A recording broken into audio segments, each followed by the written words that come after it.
Shooting it raw? Yes, shooting it raw.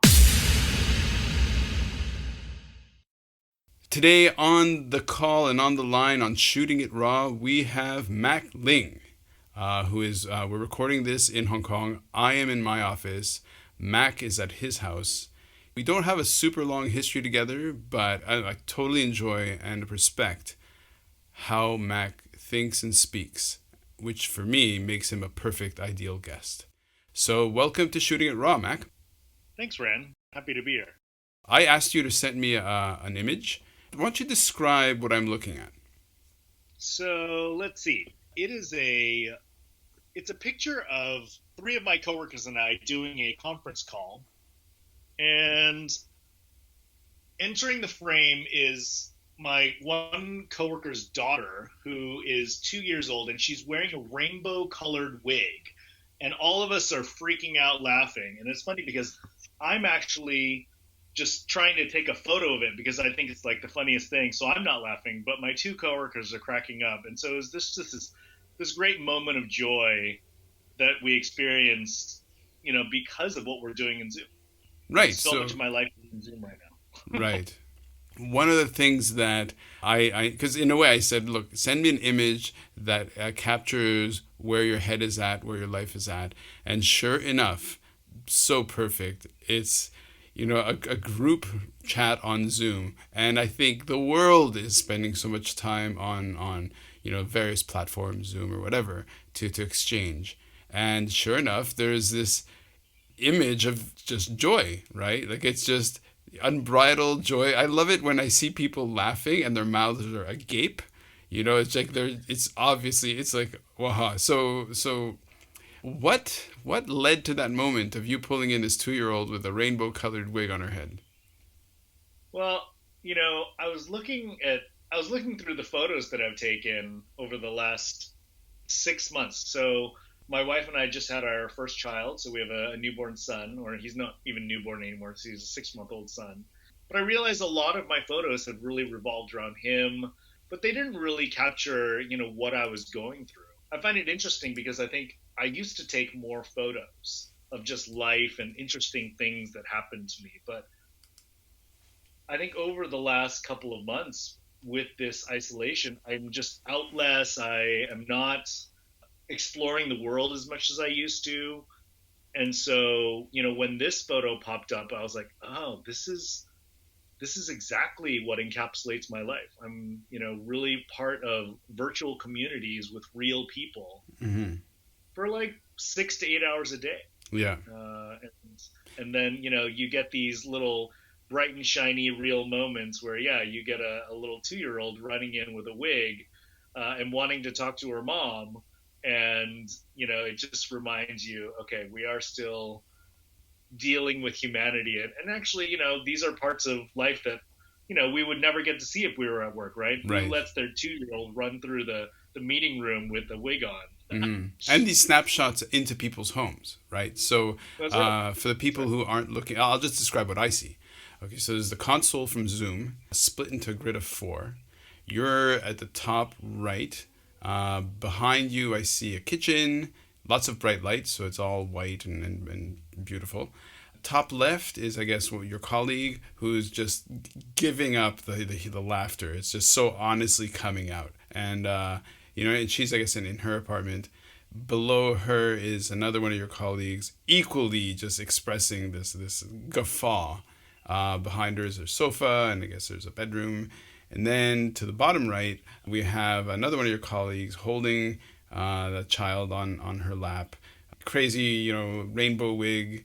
And it's kind of, when I would describe peeping into people's lives, I'd use the word perv. Like, hey, let's go perv into people's lives, So right now we're perving into four people who are simultaneously connecting virtually. You make a screenshot of the moment, and are all your colleagues in Hong Kong? Yes, they all sit in Hong Kong. Oh, okay. So one in Lama, one in Sai Kung, and one in the mid-levels, and then me in Causeway Bay. That's great. That's amazing. So So for the people, so let's just we drop that off because they are your work colleagues, and I want to talk about that absolutely because that's kind of how you and I met. So let's pull back and let me describe a little bit. Okay, so you seem to you're a very handsome fellow. You seem Asian, I would say. When we met, I was really taken by your biography. Like where you grew up and how life brought you to Hong Kong. So how about you give the quick recap of what brought you to this city for me to meet you, for our paths to cross. Ooh, but I'm originally from Los Angeles, from a small suburb called South Pasadena. I spent most of my adult or like my child life growing up there, and then after went to San Diego for my undergrad education, and then really started a 20-year period of wandering around both the U.S. and Asia. So had stops in San Jose, California, Singapore, Charlottesville, Virginia, Kansas City, Missouri, Laguna Beach, California, San Francisco, California. And then my uncle called, who I'd worked for in the past, who lives in Singapore, and said, hey, why don't you move back to Asia? Why don't you come to Hong Kong and live in Hong Kong, and you can run part of our family business. I was like, okay, that sounds like a good opportunity. And so in 2012, I moved out to Asia and landed in Hong Kong for the first time. I spent a year here working for my family, and that didn't work out. And I just realized I was much too Western for my very Chinese family business. And I ended up moving to Bangkok and spending 2 years in Thailand doing an entrepreneurial thing. First, I built a travel startup, essentially bringing people to see a different side of the city, a more local side of the city, connecting people through food and storytelling, social justice, different initiatives that bring out the best in people, I think.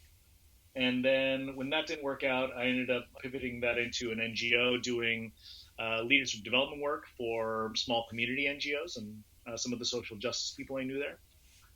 And through the network, I met a coach who was gracious enough to come out and train the leaders that I was working with in a transformational coaching process. And when I took that class, I was like, wow, like this is work that I'd really like to be doing maybe for the rest of my life. And, part of the challenge of going through a coaching program is that they coach you. And he asked me some really tough questions about what I was doing in Thailand. And it became very clear to me that I needed to move back to Hong Kong to really re-engage with my life and just to start playing a bigger game for lack of a better words. Mm-hmm. And so in 2015, I moved back to Hong Kong, and I've been here ever since. Okay. And we met because one of the reasons or one of the challenges of starting your own business that you may know is that you end up saying yes to everything that comes across your door when you're starting. Yeah, because when you're starving. starving, like, what do you need to eat? So I'm just gonna say yes to everything. So I sold beer for my friend. I was an usher at a bar mitzvah that was held at the Asia Society. And they put me in a uniform, and I'm like, man, I'm making like $10 US an hour. This is great. Like, I feel so good. And so I said yes to becoming a teaching assistant at Hong Kong University. And through that, we met the mutual contact who introduced us, Professor Gray Locklar Lindgren. Mm-hmm. Yeah. And he's like, hey, you need to meet this guy, Ran. Ran is like one of the most interesting people I know. And you're really great, and he's really great. You guys should just get together and hang out. I was like, all right, let's do it. And that's what we did. Here we are, Ran. Yes. One of the things that I find interesting is that you're a practicing, you seem to have a pretty good way of working with people, helping people, coaching people. And what I love about these episodes is that I get a snapshot of people's lives, either creatively, artistically, philosophically, whatever it is. And it has to just basically represent where their head is at this moment in time. And what for me is super cool of having you here is that for listeners, we have all of a sudden we have a personal coach here. We have a human being, you, Mac, who helps people out by guiding them and by coaching them.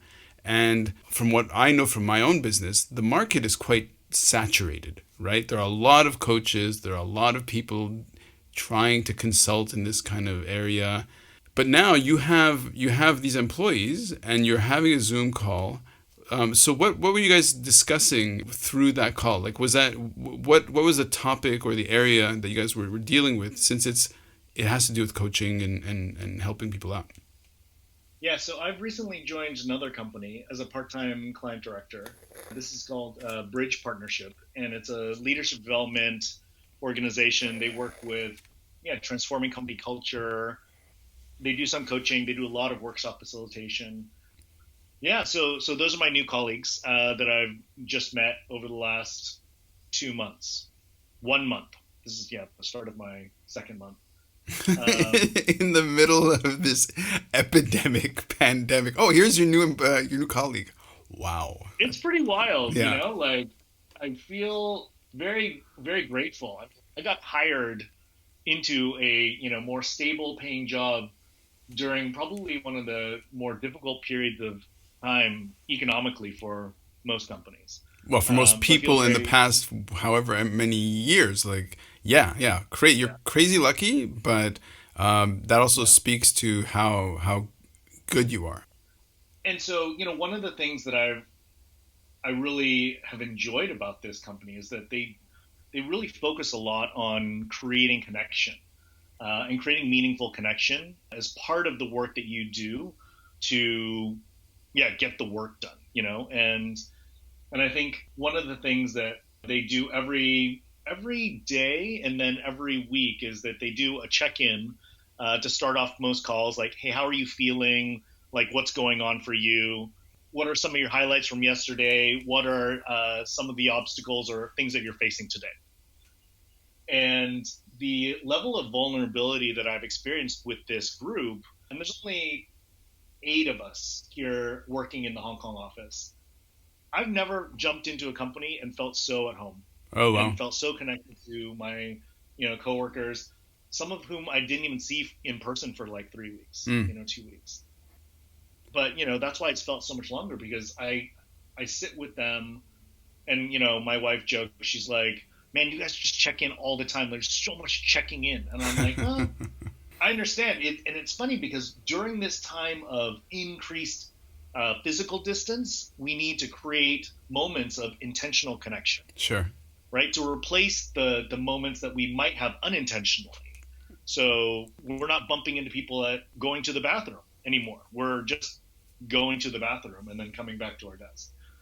Yeah, being with this group has really taught me a little bit more about, how do you go about changing a culture in a company? How do you go about introducing things to help drive a little bit more focus on me as the individual, me as the worker, rather than so much on like us as the team and then the work that we have to do. There's really a focus on, hey, how are you doing? What do you need? Right. How can we support you? Yeah. So are you still doing that kind of, how should I call it, like gunshot coaching? I mean, that sounds pretty violent, but the gunshot, like, come in, come out, here, let me help you, boom. Well, I would say I feel lucky because most of my coaching business comes through word of mouth. So it's all referral based. And because of that, so if you find me and somebody's like, hey, you should talk to Mac. Yeah, I sit down with pretty much anybody and I'm happy to give them 30 minutes of free coaching so that they can experience what coaching is, or at least what coaching with me feels like. It boils down to a pretty simple premise for me. It's that me sitting with you, listening, asking some questions can create some value for you. Then I think that people generally find that, let's find a way to work together. Mm-hmm. For me, it is part of the process to sit down, get to know my potential client, and then and then do some coaching. Because I had this great coach ask me early on, because there are a lot of books about coaching and how to start your coaching business, and most of them say don't coach for free, because it just means that they don't want to pay you and you're just doing something, so it may not mean anything because they're not willing to exchange money for it. But it boiled down to, okay, if your business runs on referrals, so you need people to have experienced your coaching for them to talk about your coaching. Sure. So he, very pointedly asked me, Mac, do you want to wait for business to come in through the small number of people who have paid, or do you want to coach for free? Yeah, and see a lot of people. Yeah. And just see a lot of people, right? Like, Sure. see as many as you can and coach for free. Sure. And at some point, maybe somebody will pay you. And I was like, well, I love coaching, so I'm just going to coach for free. Like, Right. I don't really care about doing it the right way or the wrong way. But if people enjoy it, if people really get some value out of it, then I think they'll find a way to pay. Okay, so this is all very, very. So let's get to a more tangible, meaty thing that people can put their heads on, because coaching, it sounds so flaky and fluffy, and what's your intention, and are you connected, and so give me an example. You don't have to divulge any names or anything like that. In fact, please don't. But give me an example of a time when somebody came to you and they were in some kind of pain, like they actually had a crisis or some the real kind of block, and that you talk about moving the needle. So is there an example that stands out where you're just like, okay, wow, I really made a difference? And it's not about you, not about your great glory, but so that people understand, oh, there is value in coaching because this was the result. So can you give an example of that? I come back to the first client, or probably I think she was the first client, or maybe one of the first two clients that I ever worked with. You never forget your first. Oh. I know you never forget, right? Yeah, and so she was living in Cambodia and working for an NGO, and she came to me because she was, I don't think I want to do this NGO work anymore. I want to go and I want to do fashion design work, which I'm really passionate about. Started it, but I'm just not getting the traction I need, and I'd like to talk about my career. We went through the transformational process that I, take some of my clients through. And over the course of about 3 months, it really started to become clear that actually there were a number of reasons and a number of things holding her back from really pursuing the things, that she was really interested in. And one of the biggest ones was really that she was in a relationship that she, wasn't exactly excited to be in anymore, and there were some things holding her back and some fear holding her back there. And then also just that in order to really pursue her dream of doing fashion, she would have to leave Cambodia. So I think, going through the process, I think she really didn't have a lot of clarity up front when we started about what she wanted, how she wanted her life to look like. Because I think in a lot of cases, we don't really ask adults, hey, like, what do you want to do with your life? Or like, what do you want to do when you grow up? We end up just sort of doing what comes naturally because that's the next step in the prescribed path that we chose when we were 18 years old. Mm-hmm.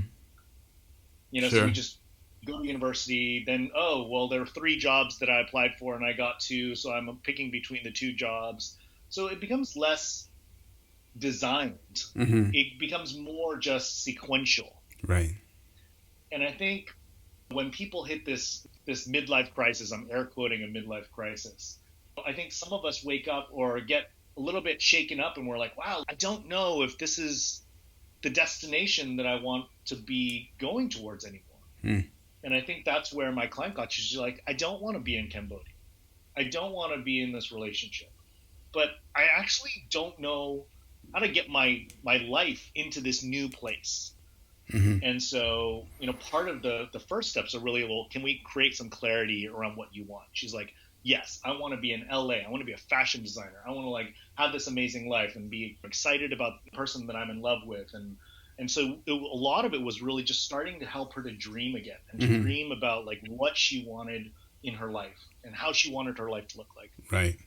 The hard work comes when you need to go in and then start looking at, okay, where am I? what do I actually have right now? What kind of things have I been tolerating? And just telling myself that it's okay. Right. One of the most profound quotes that has changed my life is a quote by Kierkegaard, the Danish philosopher. And he says, we all find a level of despair that we can tolerate, and we call that happiness. Good old It's pretty Kierkegaard. dire. You know, for sure. Right? For sure. It's one of these really profound things of, then you start to really take inventory. You're like, man, like, what have I been tolerating? Right. So how long were you working with this woman? About 6 months. Okay, 6 months. So 6 months, and what was the effect? Like, so if we were to call her up right now, where do you think she's in quarantine? She's living in LA. Okay. She's a fashion designer. She just had her first runway show maybe 3 months ago. Wow. And she's married, I believe. So she met a new guy. Yeah, happily in love.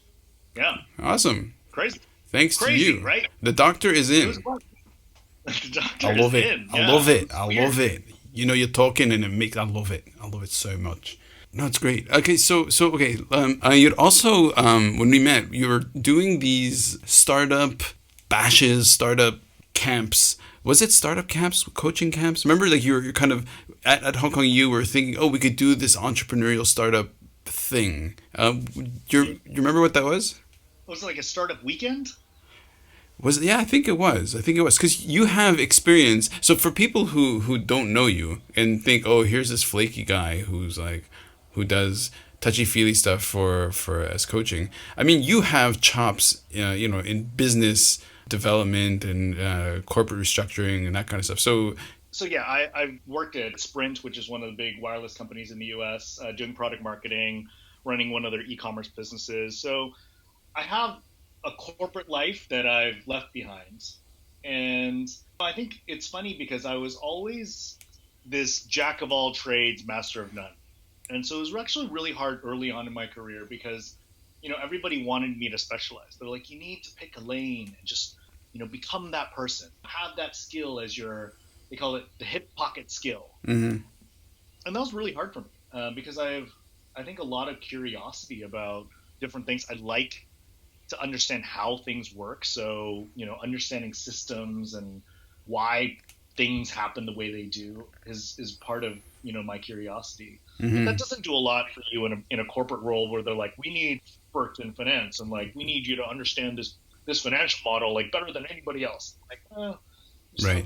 So I've had that criticism myself where people say, your resume is like all over the place. Like you had, you worked at 30 or 50 different places. How many different companies, stuff off the top of your head, have you worked in?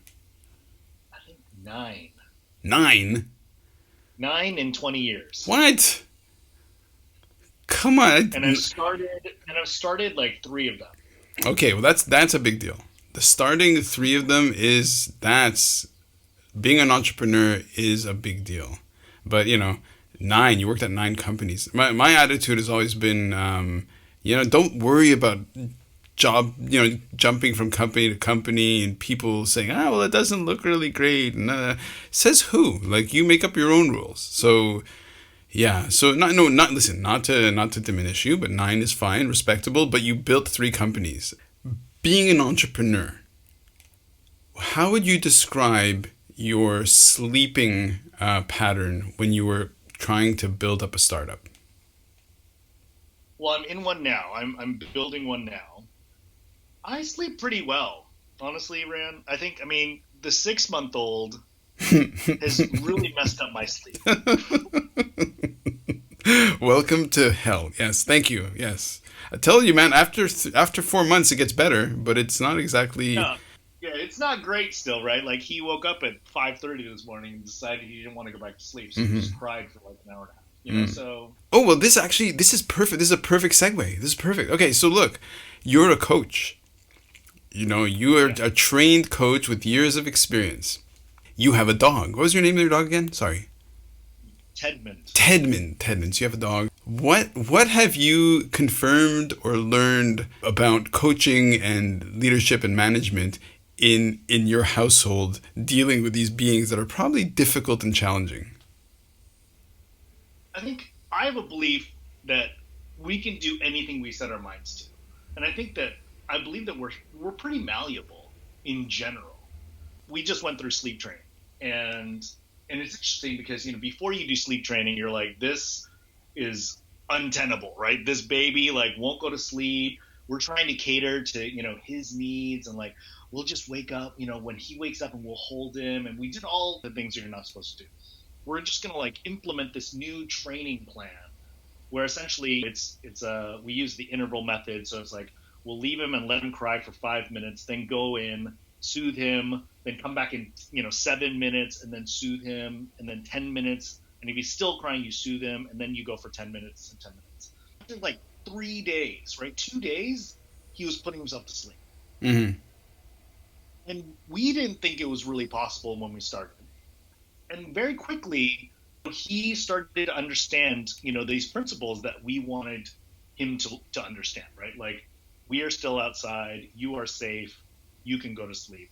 And so it's fascinating to me, babies really are able to just soak up these patterns. I'm just creating a pattern in a rough bumper bowling, it's like the safety lane, right? Of hey, you're not going to fall in the gutter. You're still safe. Mm-hmm. So just do the thing that comes to you. How would you connect that to your work as a coach with other people who are either difficult or facing some kind of block? Because maybe there is no connection, but maybe fundamentally you've kind of noticed or realized something. I don't know. Maybe I leave that up to you.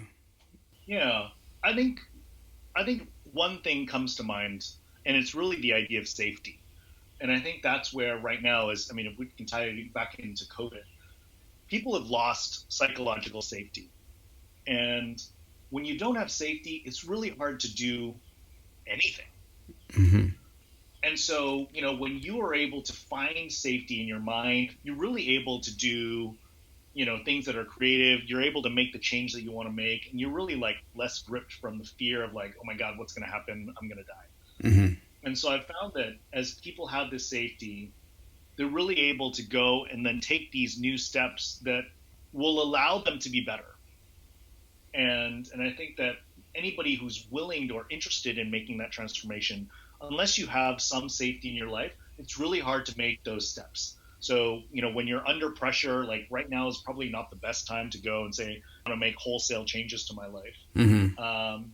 But if you do feel safe, maybe it's okay too. Right, to try something, to shake things up a little bit. New. Yeah. That's. And I think that there's a lot of resistance sometimes to the change. So let's say you now have the safety, and then you have this resistance. You're like, oh, I don't think I want to go on stage and speak publicly because it'll just be really scary and whatnot. And I think what's interesting is as we can help people to understand, hey, look, well, what are the benefits that are going to come from this?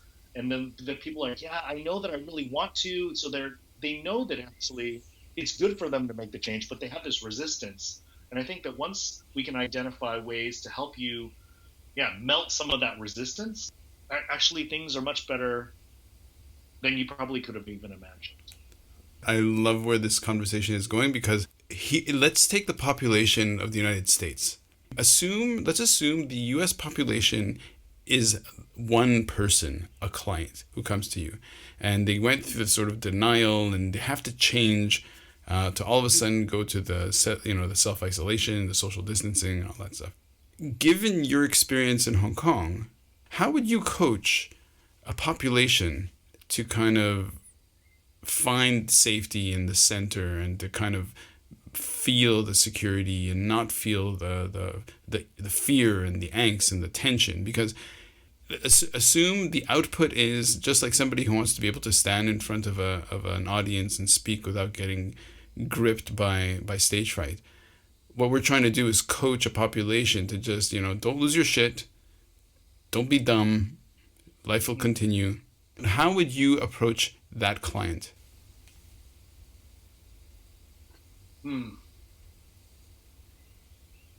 I think it's a very complex and challenging question. In a very coaching process, we would talk about, well, what would life look like after this all goes away, and really like help with the visualization of like, hey, when life returns back to this new normal, what do you look forward to? Like what is something that you can get excited about? And I think that's where the challenge is. I think the challenge right now is that the president of the United States is not helping to create a scenario where people can even imagine what it looks like when things will be okay. Because there's actually been a fair amount of denial that there's even a problem. Right. And so without strong leadership, it's almost like you're telling like the employees of a company, we really want you to be positive and really work towards a bigger and brighter future. But the CEO is like, you guys are just, being crazy that there's like you're freaking out so much because there's no problem. Like, what are you worried about? Just in denial, right? Still in denial. And it's in denial. So there's a misalignment of what the leadership sees and then what the general public sees. And I think that dissonance is really tough to then find a way to move together forward, because there's essentially two parts of the country. So right. Then you're like, okay, am I talking to this part of the country that believes in the leader, or am I talking to the part of the country that doesn't believe in the leader? That just rejects that. Yeah. So let's just say we step back to you. So like in your everyday existence, in your everyday life, we spend a lot of time indoors, inside. We're having a lot of meetings with colleagues over Zoom or whatever, which is why I love the screenshot you sent over. As a commercial entity, where as a group you're supposed to meet together and I assume get to some progress commercially or whatever, what is your workday like with these 3 other people or 5 other, however many people you meet? What are you guys working on these days? We actually have a lot of projects that are spinning up. Because we do culture work, because we do leadership work, a lot of larger companies, our clients, are asking questions about what is the new way of working? How do we lead through disruption? How do we help our leaders understand how to manage remote populations? Right. How do we help our employees help to manage their stress? Sure. We're having people sit at home with their children to try and homeschool their children when they're like, I never signed up for being an educator, and we're forcing that on parents right now. It's a lot of transition that everybody is going through. And so it actually becomes a fairly opportune time for a company like ours to be able to go out and then provide webinars or different solutions to help people at least have some conversations and dialogue about, hey, how are you feeling? And then what are some of the ways and best practices that we found to help you move through this. So from a work perspective, there's been a decent amount of work, right, which is great. Okay, so let's shift tracks at one more time, just a little bit. Your young new family in Hong Kong, you don't have a family here, right? Or do you have that support system? No, it's just my wife and I. We have some aunts. I have some aunts here, but mostly distant aunts. Aunts. You say aunts, I say aunts. Aunts. Hello. We'd like to have some aunts, please. Okay, so you have some aunts here. Young family, sort of trying to make it in Hong Kong while this crazy pandemic is happening. You have a young child. What is being that in Hong Kong like? Because this is what my wife and I, Deli and I we had to deal with as well. So in terms of sharing that experience with other people, like, what is that like for you?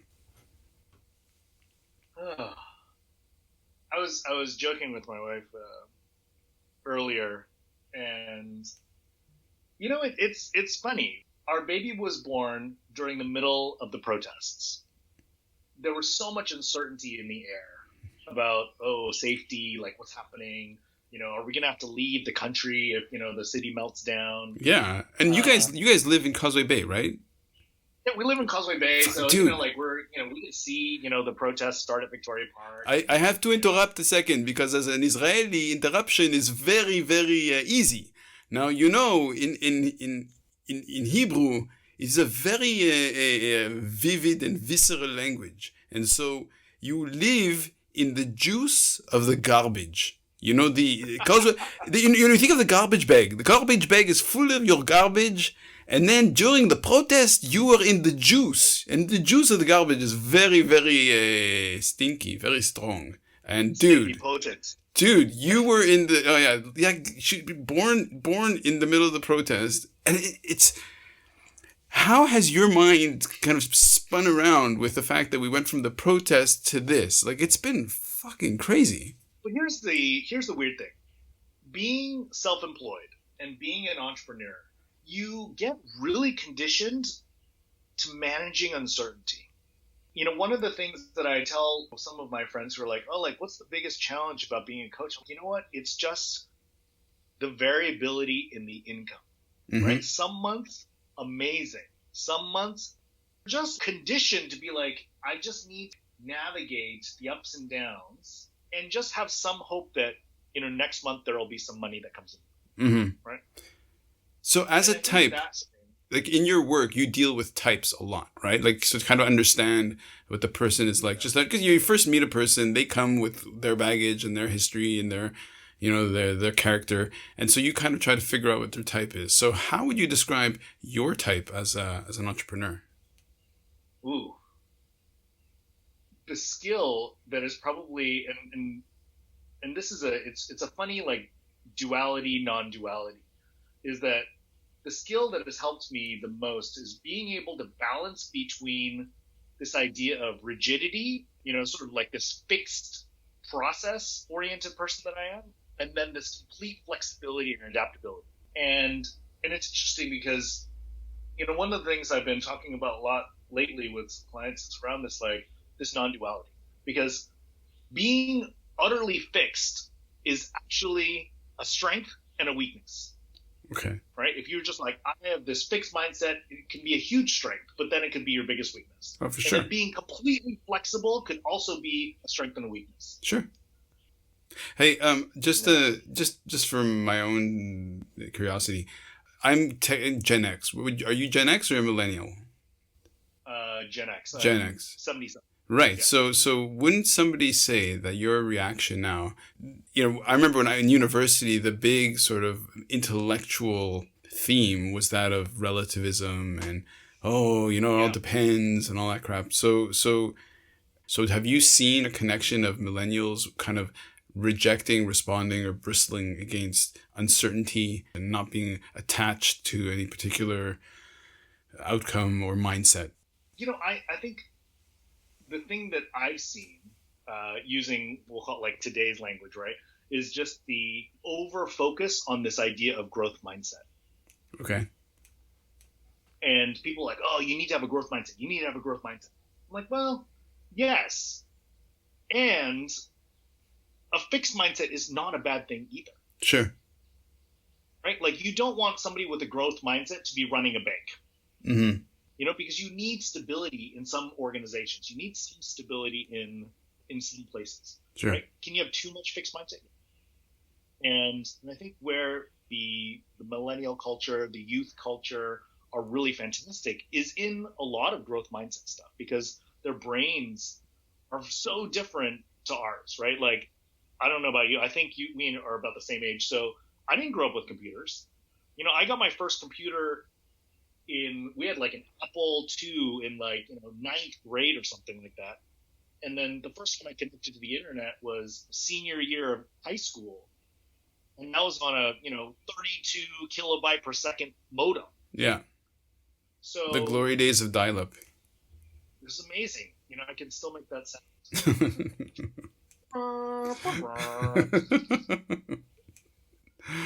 Yeah. The wiring of our brains is so different because we didn't process information as quickly as the youth of today. Mm-hmm. The youth of today process information so quickly. And so I think that their minds are able to do this rapidly adaptive type work and rapidly adaptive understanding of the world. But yeah, I don't know. I do meet more millennials, more youth who are less interested in the absolutes. They're like, no, man, it is relative. It is relative. It's fully relative.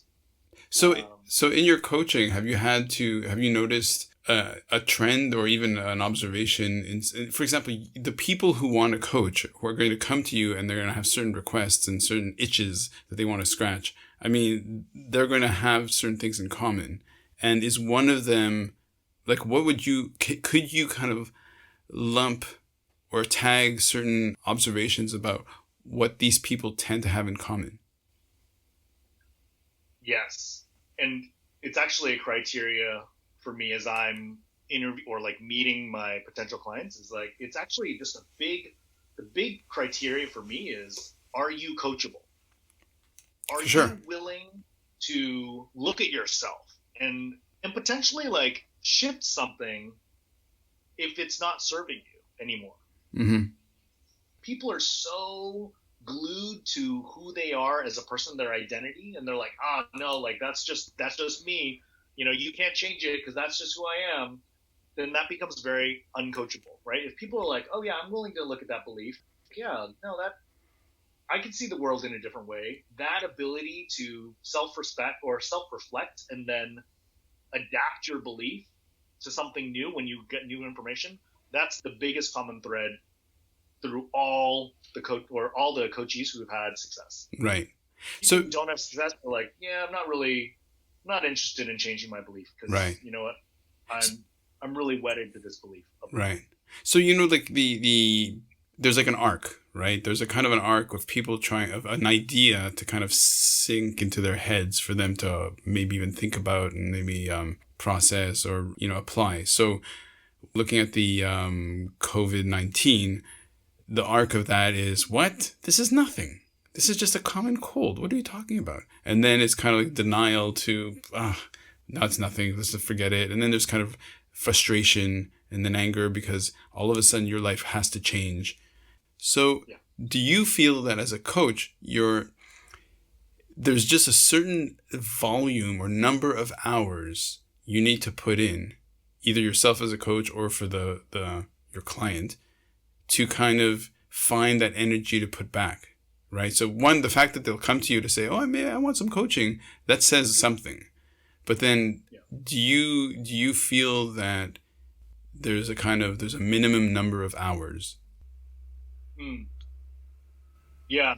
I believe it takes a moment to have an insight, right? This is why TED Talks are so amazing, right? You're like, oh, I just listened to this talk. Amazing. I feel so good. Fantastic. And it takes about 30 days to form a new habit, and it takes 90 days to form a new lifestyle.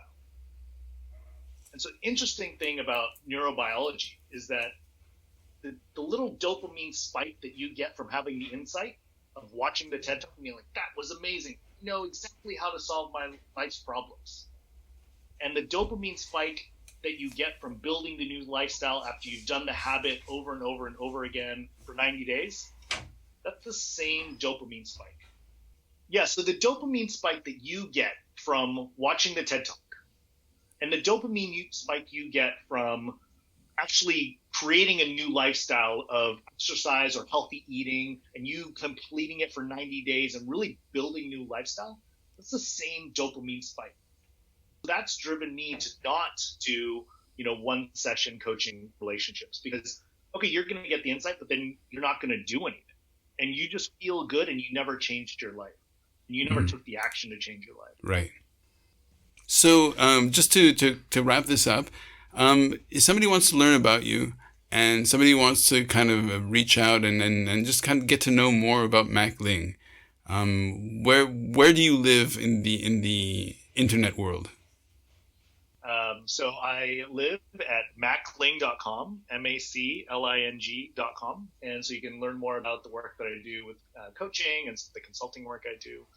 Okay, Mac, thank you so much for joining me. I find your work fascinating. I find your energy really, really inspiring as well. Thank you. And thanks, Ran. This has been really great. I really appreciate your time and your willingness to go down these funny roads. Yeah, who knows?